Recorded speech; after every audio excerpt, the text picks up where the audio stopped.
So I'm going to make a quick video to run through some things that I have found out and some useful pointers about the autopilot in the CowanSim S76 that released just last week. So it seems like there's a lot of people that are perhaps getting a bit confused by the autopilot and particularly by the lack of documentation about the helicopter. So I thought I'd just make this video and put out there what I've found out so far and what I know. So what I've done is I've just started up the helicopter and I've got all the systems online except for the autopilot. So the first thing that we're going to do is we're going to come over to this panel and we're going to turn on AP1 and AP2. So this helicopter and most other autopilots, autopilot heavy, autopilot enabled, most other helicopters with this type of autopilot system, they're not designed to be flown with the autopilot off. That's kind of something's gone wrong when those autopilots aren't active. So you really want to be flying with those on at all times. The reason there's two of them is just simply for redundancy. So you only need one of them on, but we'll keep both of them on. The next thing I'm going to do, because I'm sat in the right-hand seat, is I'm going to push this button here to select my flight director as the reference for the autopilot. I have the FMS loaded up with the routes from Odium, where we are at the moment in the UK, to RAF Benson. So that's going to select my route when we come on to use the LNAV mode of the autopilot. And then the next thing I'm going to do, you see where this orange light is down here. So that's SAS mode of the autopilot. We want it in ATT mode at the moment. The difference between the two is my understanding of this, at least, and I'm happy to be corrected on this, but SAS mode is for stability. It stands for Stability Augmentation System. And what that's going to do is it's going to try and keep the helicopter stable, but it's not going to take the controls from you or anything like that. So if you've got disturbances or whatever, it's going to dampen out those disturbances.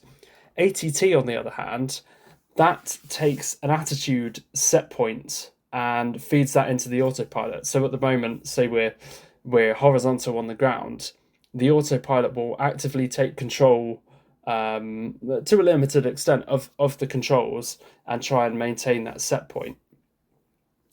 So you want it in ATT mode for the smoothest experience. And that enables the use of the force trim system, which I'll go on to describe in a second. This is very similar to the HPG High Performance Group H145. So if you've ever flown that, I think you'll find this relatively similar. So anyway, we've got the autopilot set up, and we have it in standby mode, as is indicated here on this autopilot panel down here. So what we're going to do is we're just going to raise the collective, bring it into a bit of a hover, and what I want to do is show you just how stable this is in the hover with those stability systems active. So raising the collective with a bit of back pressure on the cyclic, not much pedal input, so just a little bit, that's just a tiny bit of left pedal there. Okay, we're up in a hover at the moment, and as you can see by my cyclic on the screen, there's very little input required. It's drifting backwards a little bit there. There we are. So we're in a kind of relatively stable hover there. Nothing too finessed at the moment. But look, my hand is now completely off the cyclic, and we're stable. I'm messing around with the collective a little bit, which is why we're bobbing up and down, but you get the idea. It's not particularly demanding of me. It's not taking a lot of control inputs. Anyway, we're going to push the nose forwards, raise the collective a little bit, and take it for a spin.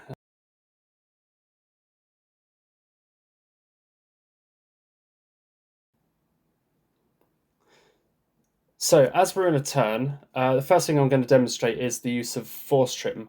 So the trim in this helicopter is not like the trim in a fixed wing aircraft or some of the other helicopters where you're sort of nudging it in a particular direction on a hat switch. The trim in this, when it's coupled to the autopilot system, is what's known as force trim. And what you do with that is, with it in ATT mode, you are setting the desired attitude of the helicopter. So at the moment we're in a, let's say, a 15-degree bank, and I'm holding the stick in place to achieve that. Now what I'm going to do is, with one of the buttons that I've got mapped as per the existing manual for this helicopter, for I believe it's Rotor Trim Release, that is your sort of force trim push button, and it is this trim release button on the cyclic there. Now what happens when I press that and then release the controls back to neutral is it maintains that that angle of bank that we had. It seems to be a little bit fussy about pitch, but just focus on the angle of bank now. So again, 15 degrees to the right now, and I'm going to press the trim release button. I don't think I did that particularly well. Press it and then immediately release it and neutralize my controls, send them back to the center, and you can see it does maintain that attitude. I think you're going to have more success with smaller inputs and smaller corrections. So if I do 5 degrees there, you can see my hands are completely off the controls, and that's holding that very well. When you start to do larger deflections, it doesn't seem to hold it so well. So that is the force trim release system, and that is, I understand, the preferred way of trimming the helicopter. So we'll trim it back out for level flight there. So just tap the force trim release button and centralize the controls in that order, and you'll update the set point for the autopilot, and then when you bring the controls back to neutral, you can fly it more or less hands off. So the next thing I'm going to talk about is the use of this autopilot panel here. So first thing I'm going to do is I'm going to push or pull, I'm not sure what it is. I'm going to click on the heading select button here, and I'm going to press heading. And now I'm flying completely hands off. The autopilot has control of the cyclic of the helicopter, and I have this magenta indication here in the primary flight instrument. What I can do now is, either with this heading bug on the HSI, I can twiddle that around and set my heading, and the autopilot will follow that. So if we just push that off to the right, you can see it commands a right bank of the helicopter. Or you can map, it's one of the trim switches mentioned in the manual, you can map that to the hat switch on your joystick, and you can control it that way. So I believe in the real helicopter it's this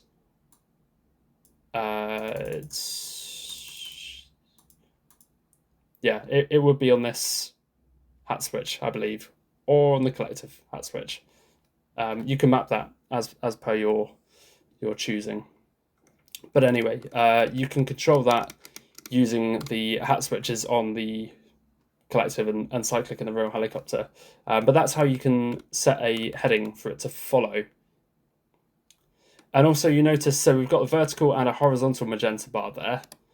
On the what would normally be my elevator trim in a fixed wing aircraft, if I move that around, I can change the pitch reference for the attitude hold in the autopilot. So that's another pretty useful thing to do as well.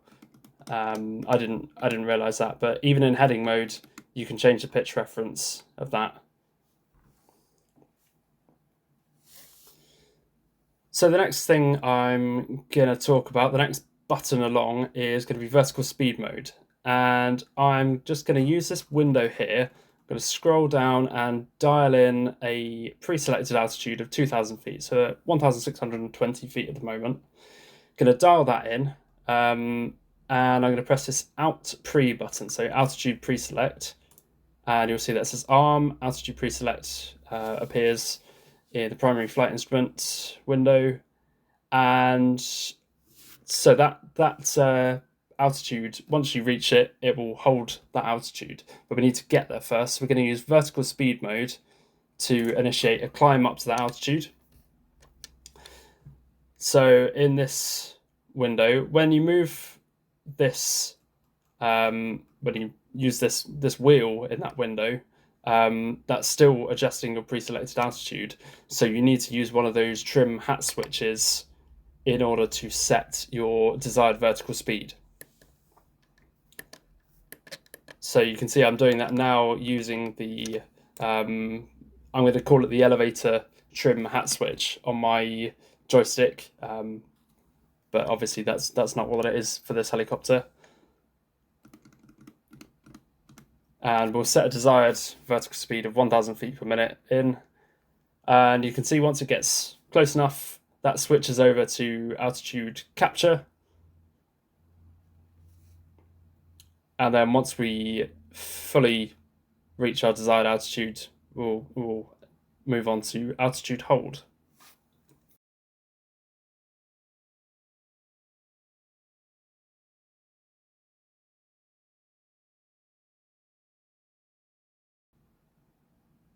There we go.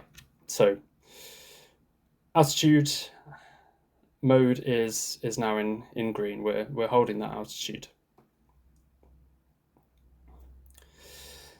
So when you move down and look at the autopilot panel now, you'll see this indicator here for CPL is on. So that indicates that the autopilot is coupled to the flight controls. There is also an indicator here for, it's got this coal indication on it. That is to let you know whether the autopilot has control over the collective or not.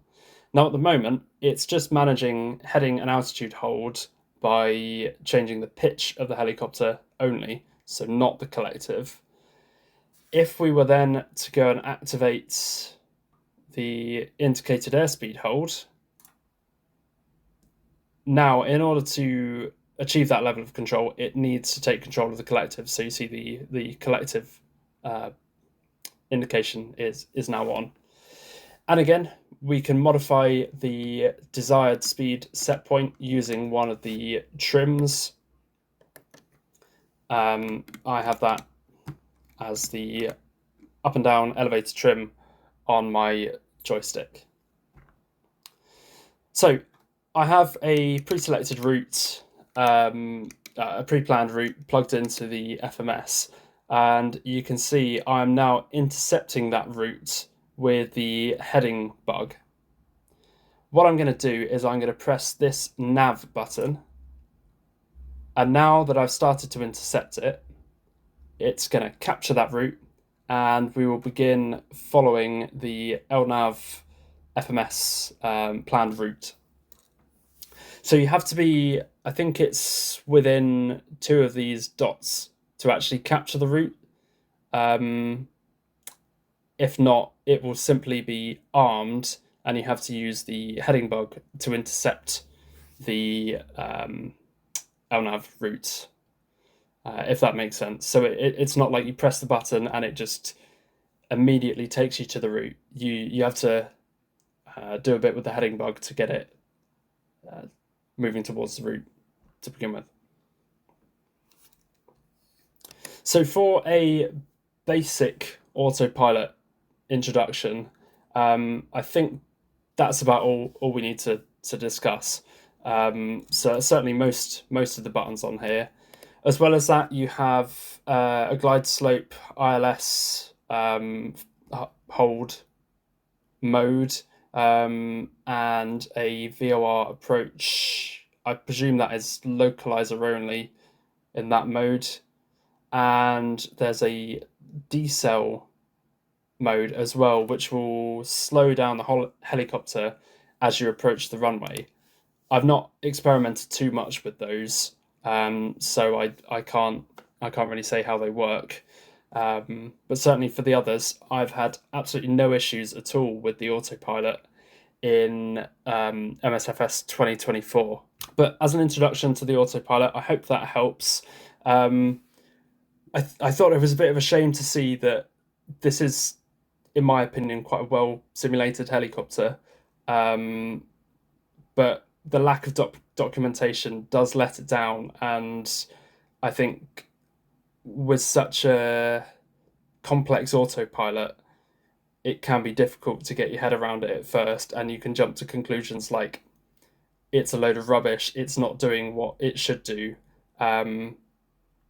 Yeah, especially if you're not used to flying this type of helicopter in a simulator.